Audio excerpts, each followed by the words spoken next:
গতকাল মিরপুরে এনসিপির 6 নেতাকর্মীর উপরও হামলার ঘটনা ঘটেছে।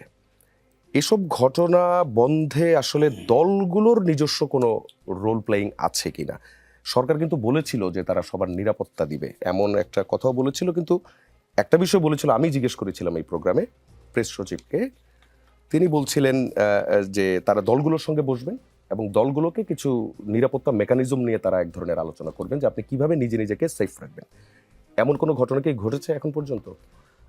ধন্যবাদ, সালাম এবং শুভেচ্ছা যারা শুনছেন এবং আমার সহ আলোচকদের।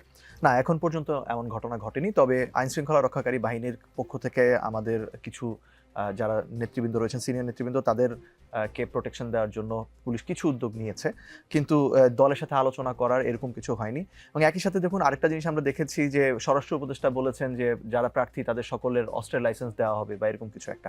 আমরা মনে করি এটাও সরকারের নিজের দায়িত্ব এড়ানো এবং একই সাথে এটা নতুন করে কিছু শঙ্কা তৈরি করে। কেননা আমরা দেখি যে অনেক সময় প্রার্থীদের মধ্যেই নির্বাচনের কেন্দ্রিক অনেক ধরনের সংঘাতের ঘটনা ঘটে। তো আপনি যখন ওই প্রার্থীদেরকেই অস্ত্রের লাইসেন্স দিচ্ছেন এবং সেটা একদিক থেকে সরকারের দিক থেকে একটা বার্তা যে এই অস্ত্র তারা চালনাও করতে পারবে এবং কখন তারা এটা চালনা করবে লাইসেন্সকৃত অস্ত্র, সেটা কিন্তু এই নির্বাচনী উত্তেজনার মধ্যে এটা ঠিক করা যায় না এবং এটা মিসইউজও হতে পারে। সো সরকার আসলে নিজেরা দায়িত্বশীল ভূমিকা পালন করতে ব্যর্থ হয়েছে। সেই সাথে এই যে পুরো পরিস্থিতিতে কয়েকটা প্রশ্ন তৈরি হয়েছে। প্রথমত, শরীফ ওসমান হাদির উপর হামলার অভিযোগ, মানে হামলার হুমকি উনি এর আগেই পেয়েছিলেন, এটা উনি প্রকাশ্যে জানিয়েছেন, তারপরে সরকার কোনো কার্যকর ব্যবস্থা নেয়নি। আমরা দেখি যে আমাদের যে রিপ্রেসিভ একটা সার্ভেইলেন্স স্টেটে পরিণত হয়েছিল বাংলাদেশ, সেই মেকানিজম তো এখনও রয়েছে, সেই উপকরণগুলো এখনও সরকারের হাতে রয়েছে। সেগুলো এখন আসলে কিভাবে ব্যবহার করা হচ্ছে, সেগুলো কি আসলে সন্ত্রাসীদের ধরতে ব্যবহার করা হচ্ছে কিনা, সেটা পরিষ্কার করা প্রয়োজন, কিন্তু আমাদের মনে হচ্ছে করা হচ্ছে না।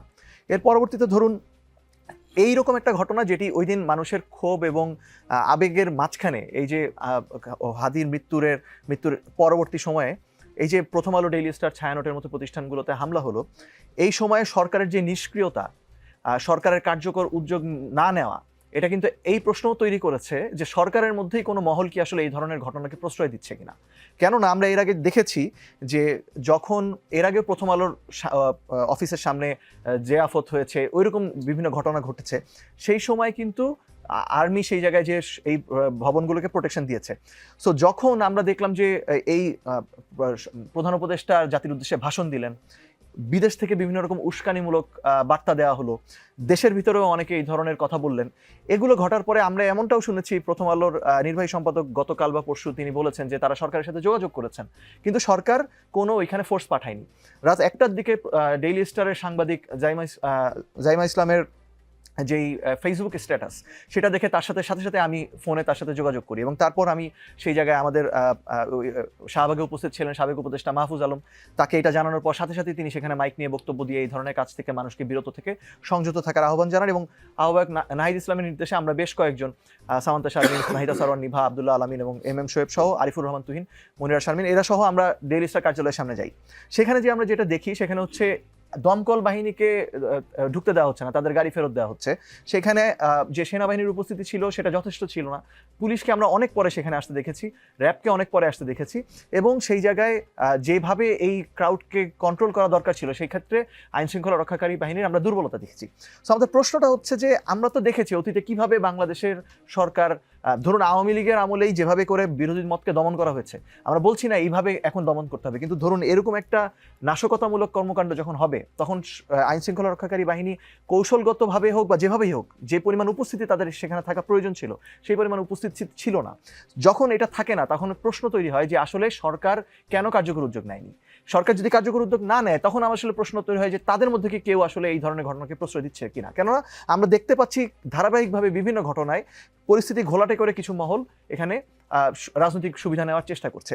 এবং সেই সাথে আরেকটা জিনিস দেখুন, শুধুমাত্র মব বলে গত 1 বছরে আমরা এই ঘটনাগুলোর যারা নেতৃত্ব দিচ্ছেন, ইনস্টিগেট করছেন, তাদেরকে আড়াল করে ফেলা হয়। আমরা আজকে ফেসবুকে কিছুক্ষণ আগে সারফেস ভাইরাল হয়েছে, সেটি হচ্ছে ছায়ানটে হামলার সাথে ঢাকা বিশ্ববিদ্যালয়ের মুক্তিযোদ্ধা জিয়াউর রহমান হল সংসদের নির্বাচিত সদস্য এবং ঢাবি শিবির নেতা SM শাহেদ ইমনের ফেসবুক পোস্ট পাওয়া গেছে। তিনি সেখানে পোস্ট দিচ্ছেন যে এমার্জেন্সি, ছায়ানটে লোক প্রয়োজন, ছায়ানটে ছাত্র জনতা পৌঁছেছে কিন্তু লোক আর সরঞ্জাম কম, আপনারা ওইদিকে যান অর্ধেক, এরকম ফেসবুক পোস্ট রয়েছে। আমরা দেখেছি আশরাফুল ইসলাম নামে আরেকজন ব্যক্তি, তিনি শহীদুল্লাহ হলের সাহিত্য সম্পাদক, তিনি এবং তাকে ঢাকা বিশ্ববিদ্যালয়ের বিভিন্ন গ্রুপে তাকে ঢাবি শিবিরের চিহ্নিত কর্মী বলেই বলা হচ্ছে, তাকে প্রথম আলোর সামনে যে ঘটনা ঘটেছে সেখানে তাকে দেখা গেছে। এটা এখন ফেসবুকে এগুলো ঢাকা বিশ্ববিদ্যালয়ের বিভিন্ন গ্রুপে এগুলো ভাইরাল হয়েছে। তাহলে প্রশ্ন হচ্ছে, এবং একই সাথে কথা হচ্ছে বিভিন্ন নিষিদ্ধ ঘোষিত সংগঠন তাদের বিভিন্ন নেতা কর্মীদেরকেও সেখানে দেখা গেছে বলে আমরা শুনতে পাচ্ছি। তাহলে এই কর্মকাণ্ডগুলো কেন এখন পর্যন্ত পুলিশ সুনির্দিষ্ট করে বললো না এখানে কারা কারা উপস্থিত ছিল এবং তাদের পরিচয়টা কি? শুধুমাত্র মব বলে, মবক্রেসি বলে আসলে যারা রেসপন্সিবল সেই রেসপন্সিবলদেরকে দায় দেওয়া হচ্ছে না। এবং অনেক ক্ষেত্রে গত 1 বছর জুড়ে এনসিপি এগুলোর ভিকটিম, কেননা ধারণা করা হচ্ছে যে এই যে গণ অভ্যুত্থানের পরে মানুষের ক্ষোভ বিভিন্ন, সেটার প্রতিফলন ঘটেছে বিভিন্ন জায়গায়। এটাকে, সার্বিক ঘটনাকে ধারাবাহিকভাবে এনসিপির উপর দায় চাপিয়ে দেওয়ার একটা চেষ্টা আমরা দেখেছি, কিন্তু এখানে সুনির্দিষ্ট কারা জড়িত তাদেরকে চিহ্নিত করা হয়নি। এক্ষেত্রে আমাদের বক্তব্য পরিষ্কার, সেটি হচ্ছে যে বাংলাদেশে বিভিন্ন গণমাধ্যম বলুন বা বিভিন্ন, আপনি যে পোস্টগুলোর কথা বলছেন এই পোস্টগুলো কি এখনো আছে? এই পোস্টগুলো আমরা এখন রয়েছে কিনা সেটা আমরা কিছুক্ষণ আগে আমি আরেকজনের পোস্ট দেখলাম যে একজনের প্রোফাইল লক হয়ে গেছে, কিন্তু তাদের স্ক্রিনশটগুলো তো রয়েছে। সো এগুলোর মেটাডাটা ভেরিফাই করে এগুলো কিন্তু পরিষ্কার পুরুষের পক্ষে সম্ভব যে ভেরিফাই করা। আমরা দেখেছি রাকসুর ভিপি এবং রাজশাহী বিশ্ববিদ্যালয় ছাত্র শিবিরের সভাপতি তিনি ওইখানে যে বক্তব্য দিয়েছেন, জাহাঙ্গীরনগর বিশ্ববিদ্যালয় ছাত্র শিবিরের সাধারণ সম্পাদক যে বক্তব্য দিয়েছেন যে এসব প্রতিষ্ঠানকে তছনছ করে ফেলতে হবে, এই বক্তব্যগুলো তো উস্কানিমূলক। এবং দেশের বাইরে থেকে যারা বক্তব্য দিয়েছেন তাদের পরিচয় তো পরিষ্কার, তাদের সাথে কোন রাজনৈতিক দলের সংশ্লিষ্টতা দেখা যায়, কোন রাজনৈতিক দলের সমাবেশে তারা যোগ দেন সেটা তো পরিষ্কার। তাহলে ওই রাজনৈতিক দলগুলোকে তো অবশ্যই নিজেদের অবস্থানটি পরিষ্কার করতে হবে এবং এই বিষয়ে দায়িত্ব নিতে হবে। শুধুমাত্র প্রেস রিলিজ দিয়ে দায় এড়াতে হবে না। একই সাথে এটাও দেখতে হবে বাংলাদেশে এক ধরনের প্রবণতা রয়েছে যে এই ইসলামপন্থী বলে এইখানে এই ধরনের লেবাস নিয়ে যারা কাজ করেন তাদের সকলের দায়টি অনেক ক্ষেত্রে জামাত বা শিবিরের উপর দিয়ে দেওয়ার চেষ্টা করা হয়, কিন্তু এর বাইরেও এখানে ইসলামপন্থীদের মধ্যে অনেক রকম গ্রুপ রয়েছেন যারাও এই কাজগুলোতে যুক্ত থেকে থাকেন, যারা সরাসরি গণতন্ত্রের বিরোধী অবস্থান বাংলাদেশে নিয়ে থাকেন। এদেরকে যদি আপনারা চিহ্নিত করে দায়বদ্ধতার মধ্যে না নিয়ে আসেন বা আমরা না নিয়ে আসি বা গণমাধ্যম যদি এদেরকে পরিষ্কারভাবে সামনে না নিয়ে আসে, তাদেরকে বিচারের আওতায় আনতে কি সরকার ভয় পাচ্ছে? সরকার ভয় পাচ্ছে নাকি সরকার ইচ্ছা আছে কিনা সেটাও তো আমাদের এখন প্রশ্ন তৈরি হচ্ছে। আমরা এই স্বরাষ্ট্র উপদেষ্টা আমরা মনে করি যে নীতিগত জায়গা থেকে উনি এই পদে থাকার আসলে কোনো আর অধিকার রাখেন না, এখন বাকিটা তার উপর। কিন্তু এই জায়গায় আমরা পরিষ্কার করতে চাই বাংলাদেশে এনসিপির যেই অবস্থান সেটি হচ্ছে আমাদের মত পার্থক্য থাকবে, কিন্তু আমরা গণ অভ্যুত্থানটা করেছিলাম গণতন্ত্রের কারণে, আইনের শাসনের জন্য এবং সহাবস্থানের জন্য। আমাদের মত পার্থক্য থাকবে, সেটা আমরা আলোচনা করব, তীব্র বিতর্ক হবে, সমালোচনা হবে, কিন্তু সেটা আঘাত পর্যন্ত যাবে না। যেই জায়গায় আপনার বক্তব্য যদি যৌক্তিক হয়ে থাকে, আপনাদের অভিযোগগুলো বা আমাদের অভিযোগগুলো যদি যৌক্তিক হয়ে থাকে, জনগণ এটা গ্রহণ করবে। যদি এখন মনে হয় কোনো কারণে কোনো গোষ্ঠীর যে প্রথম আলো বা ডেইলি স্টার তাদের যে সাংবাদিকতা নিয়ে তাদের আপত্তি রয়েছে, তাহলে জনগণ সেই পত্রিকা পড়বে না। জনগণ যদি মনে হয় যে কোনো টেলিভিশন পক্ষপাত দুষ্ট আচরণ করছে, জনগণ সেই টেলিভিশন দেখবে না।